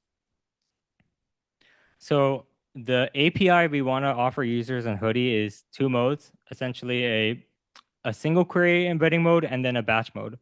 So for single query mode, you have like a products table, you might have an embedding column, you get maybe a new piece of data, so you need to also have that be, it would be known as a query embedding, and you want to return back to the user like the top 10 elements that look similar to this image. So you pass a distance algorithm. And the computation of how we do this is primarily through Spark. So essentially, you are going to provide your executors or your worker nodes a slice of the actual original table. So let's just say maybe like if you have like 1,000 rows, like maybe each executor takes 100 rows. And you broadcast that query embedding. So what that means is now that query embedding is just on the executor itself. You can do that distance calculation, and each of them will keep a local heap of what is the shortest distance for its set of data. And then finally, at the end, when you want to find the global top K, you do aggregation, basically popping off all these local heaps and just merging them back into your global heap. For a batch use case, since we're using Spark, which is typically used for these offline batch workloads, you'll want to have, let's just say, 2 tables. You can have one table that is your, in this example, it's a users table with an embedding column, and then you have like a product table. And let's just say for each user, you want to be able to generate the relevant products based off of maybe its other embedding column, which is its own like product that user has purchased in the past. So for each user now, I want to basically generate what are the 5 most relevant products I can sell to this person. And I need to be able to distribute this across my cluster in an efficient way. So now I want to be able to show a demo to hopefully tie all this together. I have over here a Jupyter notebook. So basically what this is going to show is we'll use for now inline blobs. We'll show off a hoodie vector search, and we'll also show a reblob functionality. So in this case, I have over here, I'll be using just an open source model. The data set that I'm using is this Oxford pet data set, and I'll be sampling just 250 rows from this data set. Can I zoom in? Is it better? Okay, let me try that. Better or good? Okay. One more? Okay. Oh, good. So in this case, I will, for now, just, this is pretty much a setup, which is just leveraging certain Python libraries for doing the actual image visualization and then embedding generation. I will also set up Spark here with Hoodie. So let me run this cell. Now I want to basically, for each of my images within my pet data set, generate those vector embeddings and also attach some helpful metadata for each of those images. So I'll run through this cell over here. Okay, let's see, is this running through? Okay. I still haven't used anything yet with Hoodie. So in this case now we have this data just within like a list in Python, and we want to be able to write it in memory in Spark. So Spark doesn't have a vector embedding type, nor does it have a blob type. So we'll have the byte be represented as a binary type, and we'll have the embedding just as an array type of floats. So we'll have this just as a Spark view. And essentially now I want to be able to persist this on disk. So I want to write this to a Hoodie table. So I will create my table with an actual vector column. I'll have a blob column as well. And I'll be using just Parquet. And I'll be inserting that in-memory view that I created in the previous cell and have this hopefully persist. So just running through this cell. Okay, cool. We've written some data. And now I want to be able to actually materialize within my table both the structured, let's just say metadata fields, as well as the unstructured binary content. So in this case, I'll select on some just standard structured columns, but then also I want to be able to materialize those bytes. So this will just basically get a byte count, and then this will just sample one of the rows and then visualize it. So in this case, you can see within my Hoodie table, I have both the structured columns as well as a view of the actual unstructured data, which is the binary content. And now finally, to tie everything together, I want to be able to perform a vector search. So I'm going to take a random image within my data set, and ideally, I'm going to get its numeric representation or embedding. I'm going to pass to my Hoodie vector search function, path to the table, the embedding column, the actual, for this random image, its embedding representation, the relevant items I want back. So in this case, it'll be like 5 to 6, and then the distance algorithm I want to use to calculate it. So let me run through this. So, and then this will just, just collect all this into a list, which we'll use for visualization later. So if you see over here, my query embedding, the random image is selected was a pug. So I want to now, ideally from my table, get back results that look similar to a pug. So I'll use this to visualize, and don't know if it's clear here, but you can see this was my query embedding. And then across my table, I got basically a bunch of pugs with distance scores. But you can imagine this won't be used for animals, maybe some other business use case. So I have a couple more slides after this. Okay. So the roadmap for Hoodie right now is that we are essentially we did a KNN style vector search, which was having to scan through the entire table. Even with Spark, we were still distributing slices of the data to executors, but this is still very naive and a brute force approach. The ideal implementation is implementing what's known as an approximate nearest neighbors, which is aiming to cut the search space down. So instead of having to search every row within my table and do that distance calculation, can I kind of cluster the data and only search relevant clusters that actually seem promising to the search pattern, search embedding that I'm using. Similarly, for blob cleaning, we want to be able to keep track of what are the actual keys referencing this particular image or video file, and then being able to properly clean that data. We want to continue to improve our Parquet support, and we also have started adding support for other file formats as well. So within Hoodie 1.2, we landed the Lance file format support, and then there's some work going on also for Vortex. And then within the Rust ecosystem, we're planning on adding the same support for our logical types and having that work with Ray and Data Fusion. So if you want to get involved and you're interested in working on Hoodie, you can check out these QR codes for docs for the demo I ran, as well as just learning more about just what Hoodie's kind of doing. And yeah, thank you so much for listening. And thank you to these people. Very exciting. Questions? Can you go back to the slides where you benchmark a bunch of things? Yeah. Just curious, so my understanding from this is essentially Parquet implements the vector Hoodie type, Hoodie vector type as a list of flow or integer. Is that correct? So Parquet itself right now has support for, there's no native vector type. Right. It's actually, there's a proposal for that on the dev list for adding a fixed size list. That proposal is still ongoing, so we wanted to find a way to represent it with its existing data types.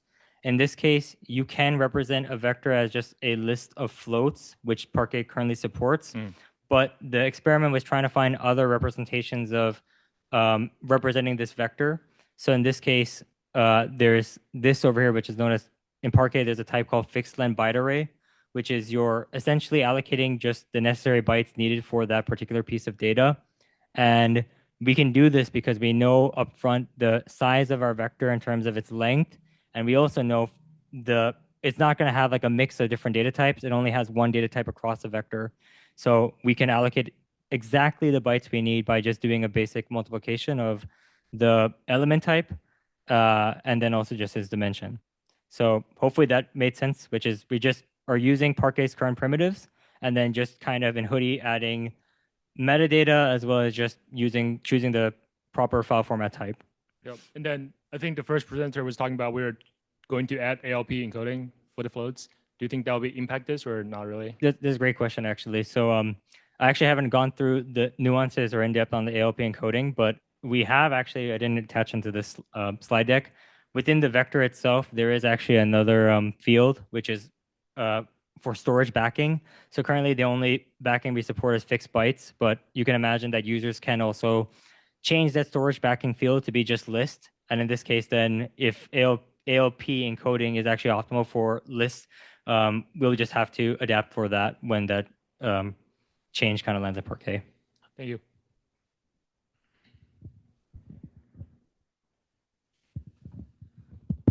Oh, hi. Yeah. So just one, some minor question. So in your slide, you have a read underscore blob, right?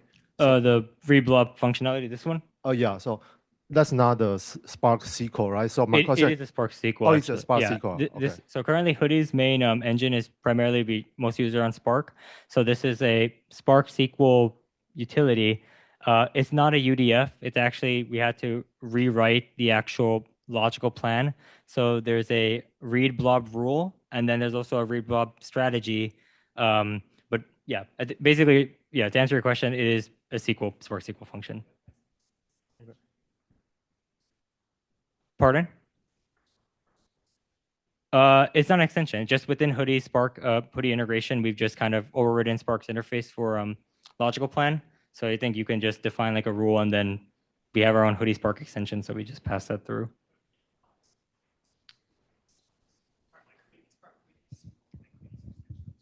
Yeah, my bad. Yeah, it is Hoodie's. It's Hoodie's extension. It's not a native. It's not a native Spark function. It is something within our Hoodie integration that we've added for doing that. If that makes sense. Like you have to use Spark with Hoodie, pretty much. Yeah. Yeah. Hi, Rahel. Nice talk. Thank you. So, a question regarding the saving the images in the table format, right? So you mentioned there are two ways to store that. One is sort of like in the table, another is outline, right? So one thing that you mentioned that for this kind of outline situation, there's one problem you run into is that you may end up reading the same data file multiple times. So in order to solve that, you introduce this batch reading problem, right? Yeah. But did you actually consider other solution, for example, some sort of local caching, like local on disk caching kind of situation? So you're saying basically when you're materializing those blobs, you want to just cache that locally within your executor rather than having to repeatedly. Something like that. No, actually, I didn't really consider that. I think for our use case, primarily, we just had users that were not having the same blob being hit multiple times. So in this case, yeah, I think we just kind of just did one it. issue I can see from that solution is that you end up holding that data file in memory for a very long time, right? And in order, like, you need to finish all the object needs that, and then you can release that object. So that you kind of like put some memory pressure. Right, exactly. So I think that's the reason why we wanted to introduce this whole out of line concept is you should only call this read blob functionality when you want to materialize the bytes. Otherwise, if you're just doing a query and you don't actually call read blob, you're just getting these pointers, essentially just path to the actual blob and then an offset in length. So it is up to the user has to obviously have the responsibility to understand when to materialize those bytes so that they don't blow up their executors. Yeah. Sure. Thank you. One final question follow up on that is, so we at Variables, we have similar situations when we access satellite data. So that's what we call raster data, right? So one thing I found really hard is that so many people, when they access those satellite data, or use this kind of out of line kind of situation, right? So when they want to perform some sort of operation on those images, it is actually really hard to express that in SQL. So what end up happening is that you sort of, in many cases, you sort of just store reference in the table, but you don't actually end up doing anything other than have vector embeddings. You do search on embeddings. Is that the similar situations you've seen so far?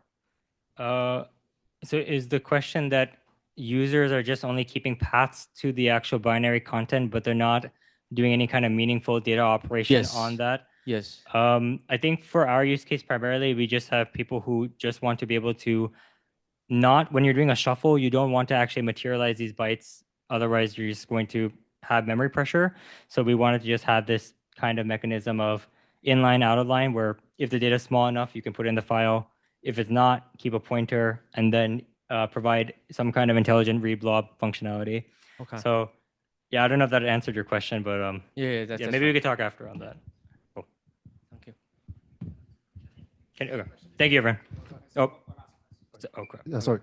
So when you do vector search, Yeah, I'll let Kenny go for it. Yep.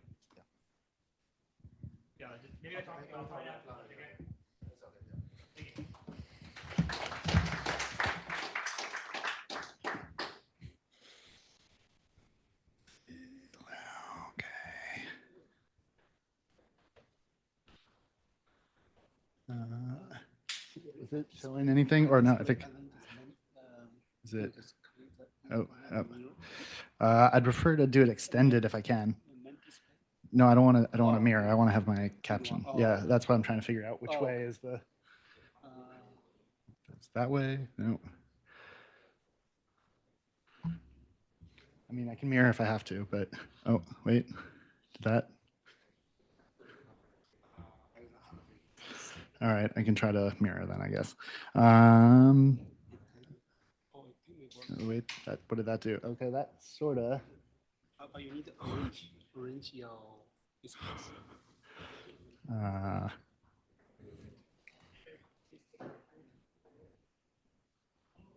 don't even know where my. Oh, okay. That's progress.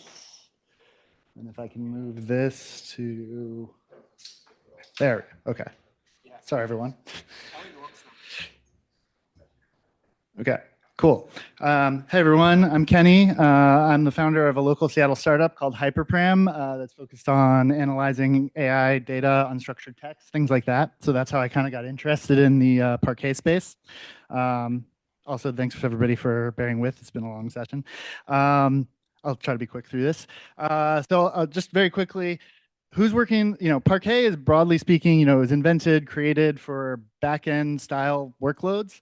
And I'm doing a thing where bringing it into the browser and using it in the front end. So very quick show of hands, like who's using Parquet with Spark? Who's using Parquet with Pandas polars? Iceberg? Yeah, all right. Who's using Parquet in the browser? Okay, all right, cool. DuckDB Wasm, things like that. All right. So I think that there's something interesting about Parquet, like the properties that make it really good for backend and for queries, the column orientedness, the push down, all that. I think it also makes it a really interesting choice for building things in the browser. So as a quick motivating example, this is a screenshot from Hugging Face. They are probably the world's largest provider of public Parquet files. And they do have a dataset viewer. And if somebody came to you and asked, hey, how would you build this? Or even if you asked AI, right? The very typical way that you would architect this kind of thing looks something like this. And I have talked to the Hugging Face folks. This is approximately correct. They have their Parquet files stored in cloud storage. They have a Python backend, which queries it. So if you open the data viewer, it basically sends a request from the front end to a front end server, like a Node.js server, which forwards it as a JSON request to a Python backend, which fetches the Parquet file, turns it into JSON, sends it back to the front end, and then sends it back to the browser. And then you click next page, and the cycle all repeats. So we're all engineers here, and so hopefully we all appreciate simplicity. And what does that mean in the context of Parquet? Well, delete the backend if you can get away with it. If you can do this, this is substantially cheaper, simpler complexity, faster, potentially from a user point of view. Like literally Hugging Face has a fleet of servers that they have to scale out for their viewer. They have a team which is on call and has to manage all this. But they actually ended up, so I put out this library for parsing Parquet in the browser, and Hugging Face graciously ended up sponsoring my work because they recognized that if you could simplify this whole stack, you could save a ton of money and complexity. So the library that I built is called HiParquet, and it is a pure.js zero dependency from scratch implementation of Parquet that I wrote by hand before AI. And it's 14 kilobytes total. Min gzipped, implements the full spec. It was a lot of work. It's got all of the encodings, all the compression formats, all of the indexes and the pushdown and things like that. And it is getting increasingly popular. The thing I'm really proud of, actually, last week, we surpassed DuckDB Wasm on downloads per week, which is pretty cool because DuckDB is a big project. And so it's starting to get adoption and getting some use. So during this talk, like I said, I'll keep it quick because we've been here. I'm going to go rapid fire through 5 different demos that shows what and why you might want to use Parquet in the browser. So you can build a wide variety of data applications, which I think previously would have been assumed to be kind of in the domain of requiring a backend. So ground rules for these demos. Every one of these demos is a static HTML page hosted on GitHub Pages. There is no backend. The only thing that vaguely resembles a backend is the S3 that is providing the data. So also bear with me, I'm on tethering. So this is now just a data viewer. So this is HiParquet plus a table viewer that I where's my mouse? Nope. Oh, there we go. Okay, so, oops. So this is reading a Parquet straight from storage. It's 100,000 whatever rows, 400 megabytes on Wi-Fi from my phone. And I can't quite hit it, but you can jump pretty quickly to, well, it's actually normally pretty fast. I don't know, there you go. Well, all right. But anyway, so it's loading this, it's loading the row groups, it's doing push down and all that to fetch just the rows that it needs. So this is pretty cool, doesn't require the whole backend. But one of the things you're probably going to want to do is not just view a table, but you want to do things like SQL. So the next thing that I built was I built an engine called Squirreling, which is a fully in-browser SQL engine. And what I really focused on there is very, very async. So it's async at the cell level. So you can load like a lot of it, these engines are very row oriented, especially when you talk about SQL.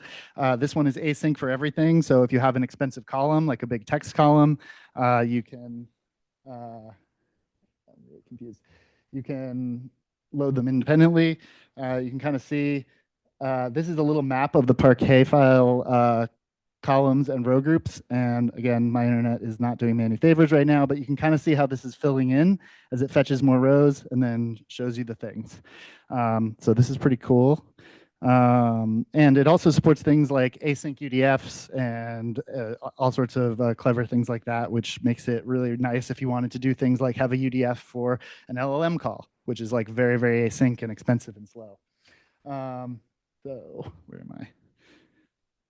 So we were talking about geospatial stuff. So once I had built Parquet file parsing, I'm just kind of a geospatial nerd. I've done stuff in the past with that. So I ended up implementing in Squirreling a bunch of the geospatial functions like st_within, st_intersect, st_make_envelope, and all that. And so what's interesting about this is a 1.6 gigabyte Parquet file of buildings. In order to fulfill this query, it only had to fetch 3 megabytes. And again, no server. So like you could very easily use this for making demos or you know, putting things up where somebody else hosts the demo, Hugging Face, you know, S3, et cetera. And you can build these applications just really easily in something like a GitHub page and statically host it. So I mentioned earlier that I'm really interested in this AI use case. And so on that front, like I think the shape of data is changing. The last talk talked about that a little bit. Like we're moving from a world of a lot of structured data that you analyze using analytic queries to what do you do when your whole data set is mostly one column of fat text data? The kind of query, like SQL doesn't work that well with it. You probably want to do things like do queries. Where is my? So this one's kind of interesting. So this has the main Parquet file. It creates another Parquet file, which is an inverted index. So for a 400 megabyte Parquet file, it creates about a 20 megabyte index. And you can do things like this. And it's looking it up as you go. And it's doing full text search in real time with no server.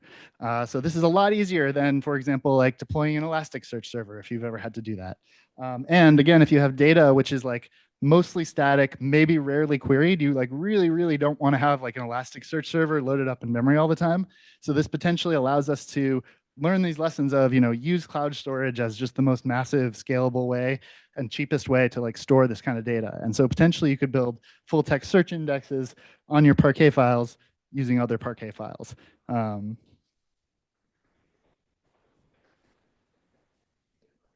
Well, so this is it's basically, it's not joining in the traditional sense, but there's a second file, which is like a dot in, yeah, it uses that. And so this is what the columns look like in the index file. And I really like this idea of like Parquet engineering, right? A lot of people will go into, you know, pandas.write Parquet and just use the default options. But if you're clever about it, I tried a whole bunch of the different new encodings. And what I ended up finding that if you encode the term as delta byte array and alphabetize it based on that, that gets the most efficient for the term. Delta binary pack for the block ID, because there's pretty long runs of continuous ones.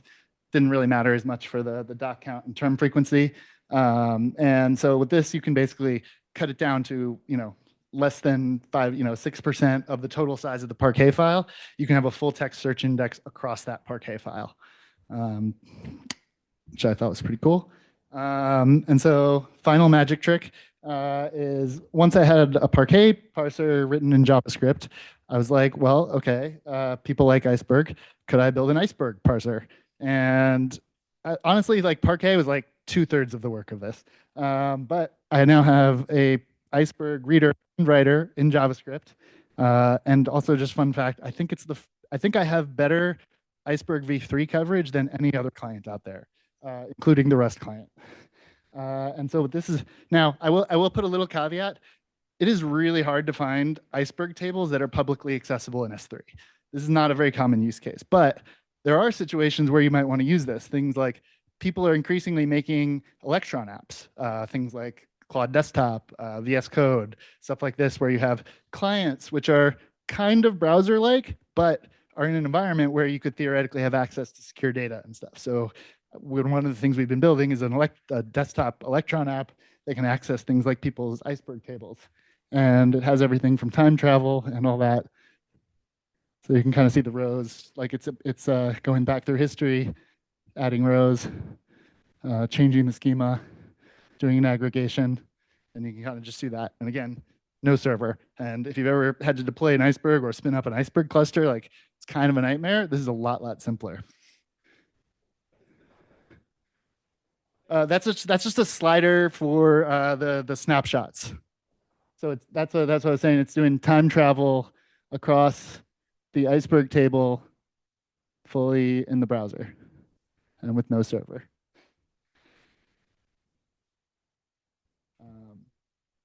Yeah, so like I said, quick talk, just a couple demos.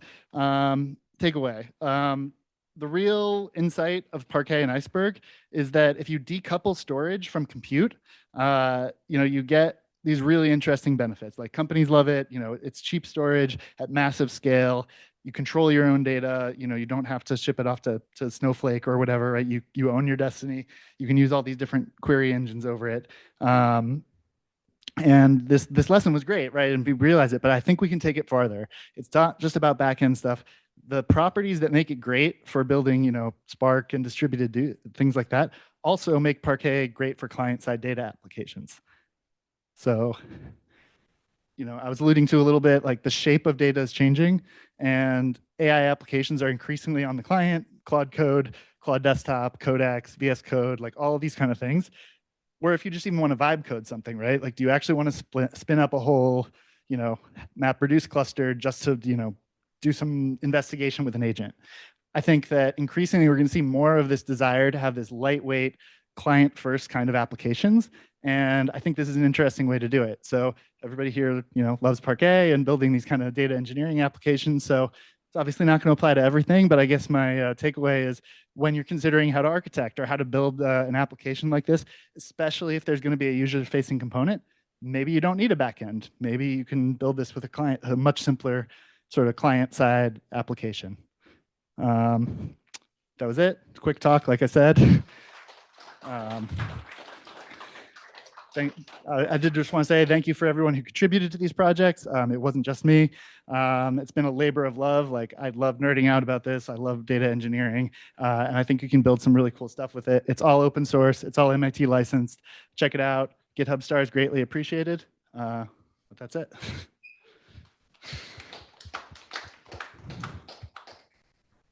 Questions? Yeah, so some of us need our jobs. Could you not do that? No. How is this taking away your job? You can use it. Not all of us are front-end devs.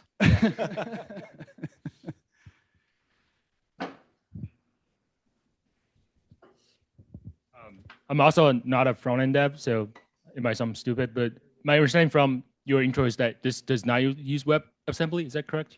It basically does not use WebAssembly. The one asterisk there, which I sort of glossed over, the entire library is implemented in JavaScript, including their JavaScript snappy decompressor. But because most Parquet files are snappy, that was like 2/3 of the runtime when I profiled it.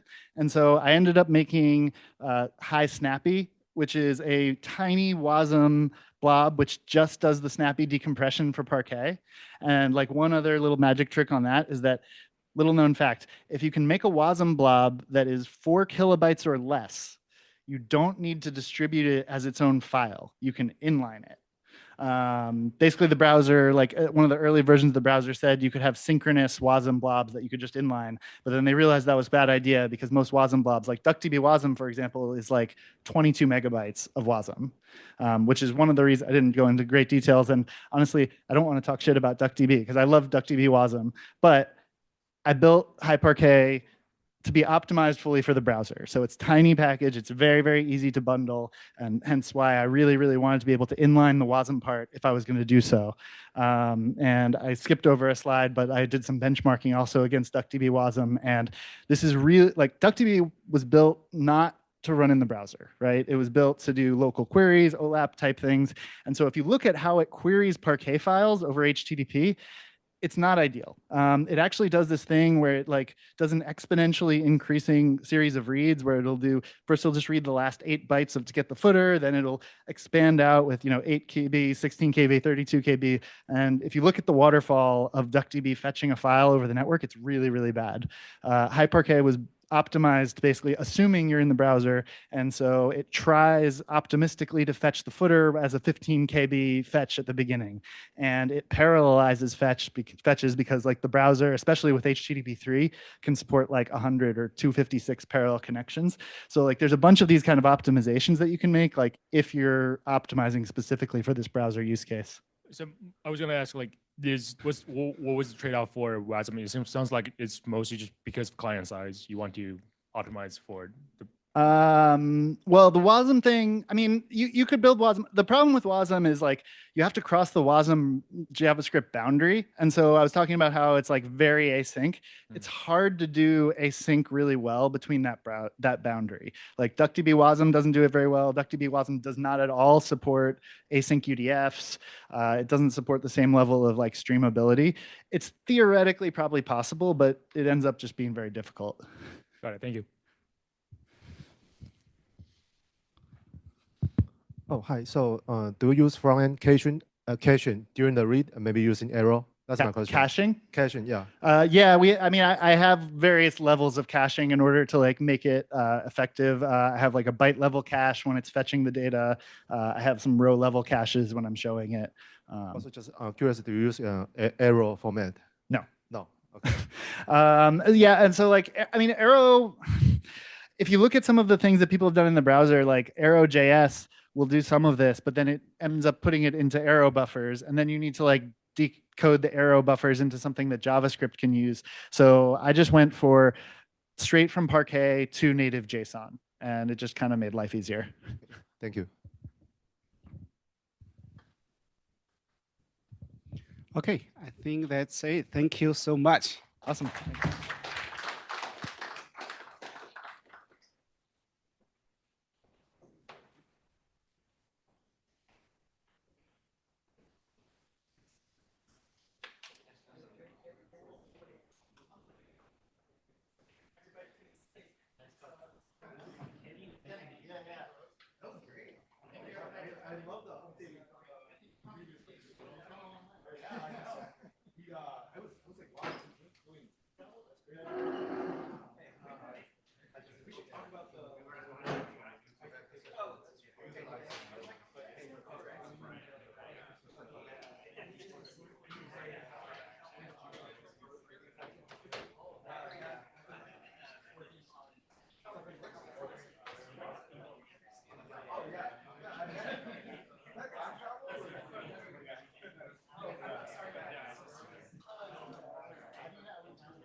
You're like excited. You're like, ooh, let me